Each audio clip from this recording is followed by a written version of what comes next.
Bonjour à tous, avec l'aide de Dieu, nous allons étudier le cours numéro 317 dans le Rambam Sefer HaMitzvot, commandement négatif numéro 294. Il est interdit de punir quelqu'un qui a fait une transgression lorsqu'il était dans un état de force majeure. On apprend ça du fait que Dieu dit « Velanara lotas davar » à la jeune fille. Il s'agit là-bas d'une jeune fille qui est vierge, qui a été violée par quelqu'un, que l'homme va être puni, mais cette jeune fille-là ne sera pas punie, vu que c'était un cas de force majeure. Dans le traité Sanhedrin, nos sages disent « Anus Rahmana Patre » que quelqu'un qui était dans un cas de force majeure, la Torah l'acquitte l'exemple de la punition, dont on apprend ça justement du verset que nous venons de mentionner « Velanara lotas davar » qu'à la jeune fille, tu ne feras rien. Commandement négatif numéro 290. Il est interdit au juge de fixer une punition basée sur une estimation, même si l'estimation elle est très proche, c'est presque sûr et certain que c'est arrivé.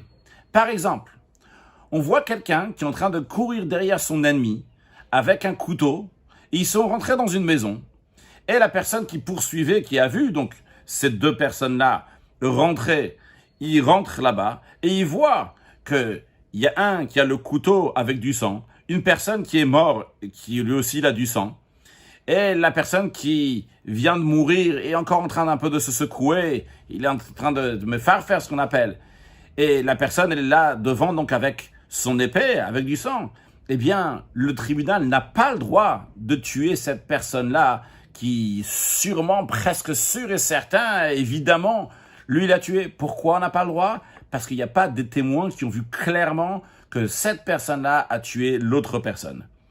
Et la Torah dit « Venaki vetzadik al tarog » et n'exécute pas l'innocent et le juste. C'est-à-dire cette personne-là, même si c'est un peut-être qu'elle est innocente, eh bien, tant que tu ne l'as pas vu, tu n'as pas le droit de l'exécuter. Voici ce que le Mechilta dit. Si on a vu qu'il était en train de poursuivre son ami pour le tuer, et on l'a averti, on lui a dit attention, tu n'as pas le droit, c'est un juif, c'est quelqu'un qui fait partie de l'alliance, un ben brit, et si tu vas le tuer, tu vas être tué. Et ils l'ont pas vu, ils n'ont pas vu la suite, mais ils l'ont retrouvé après qu'il était mort, en train de me faire, donc il était en train de se secouer encore, et ils voient donc cette personne qui poursuivait avec une épée, avec du sang qui coule de l'épée. Et on aurait pu penser que c'est sûr et certain que cette personne qui le poursuivait avec le couteau et qu'on l'a averti, mais qu'on n'a pas vu au moment où il a tué. On aurait pensé c'est sûr et certain que cette personne-là, elle est passible, elle est coupable.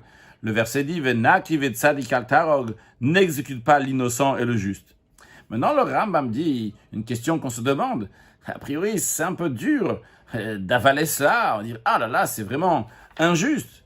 Le Rambam dit « Je vais t'expliquer. Les choses qui sont possibles que c'est arrivé, que certainement c'est arrivé, il y a des fois, c'est une certitude qui est très proche d'être sûre. Il y a des fois, on n'est pas si sûr que ça. Il y a des fois que c'est entre les deux. Le Rambam dit que la notion de c'est possible que c'est très très large. Si la Torah va permettre de punir quelqu'un parce que c'est possible, alors, vrai, il y a des cas dans lesquels c'est presque très possible, c'est presque sûr et certain. Mais dans ces cas-là, on va punir les gens aussi, lorsque c'est pas si sûr que ça. Et à tel point, on va arriver à une situation qu'on va punir des gens, on va l'exécuter, juste parce qu'on a une petite estimation que peut-être comme ça, il s'est imaginé le juge. C'est la raison pour laquelle la Torah ferme cette porte, ferme cette possibilité, cette option de juger uniquement avec une estimation, et dit au juge que uniquement lorsqu'il y a des témoins qui témoignent que c'est clair et net, sûr et certain que cette chose est arrivée, qu'à ce moment-là, ils vont pouvoir l'exécuter, et non pas si les témoins vont dire par estimation. Le Rambam dit, si on va pas accomplir avec estimation les jugements, alors c'est vrai qu'il est possible, et c'est sûrement ce qui va arriver, c'est que la personne qui devait être exécutée ne va pas être exécutée. Mais le Rambam dit, on gagne d'un autre côté. Parce que si on va juger avec estimation, des gens qui sont innocents vont être mis à mort. Et le Rambam dit, il vaut mieux qu'on va laisser, ne pas exécuter 1000 personnes qui ont fauté, plutôt que tuer une personne qui est innocent un jour.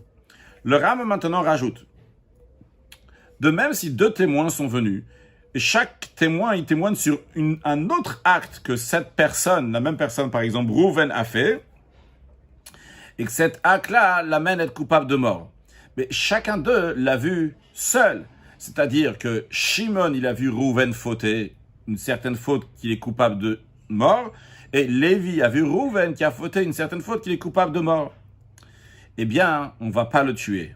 Le Ram donne un exemple. Par exemple, imaginons qu'un témoin dit « Rouven, il a fait un des 39 travaux qui sont interdits de faire le Shabbat, il a même averti, et Rouven a transgressé. » Un deuxième témoin vient dire que Rouven, il a fait l'idolâtrie, et que ce deuxième témoin donc a averti, ce qu'il faut avertir donc avant de culpabiliser la personne, il a averti qu'il n'a pas le droit de faire. Donc, et transgresser Shabbat, on est coupable de mort, et faire l'idolâtrie, on est coupable de mort. Mais ici, c'est témoin numéro 1, témoin numéro 2 qui l'ont vu, les deux n'étaient pas ensemble. Eh bien, cette personne-là donc, ne sera pas lapidée, elle ne sera pas mise à mort.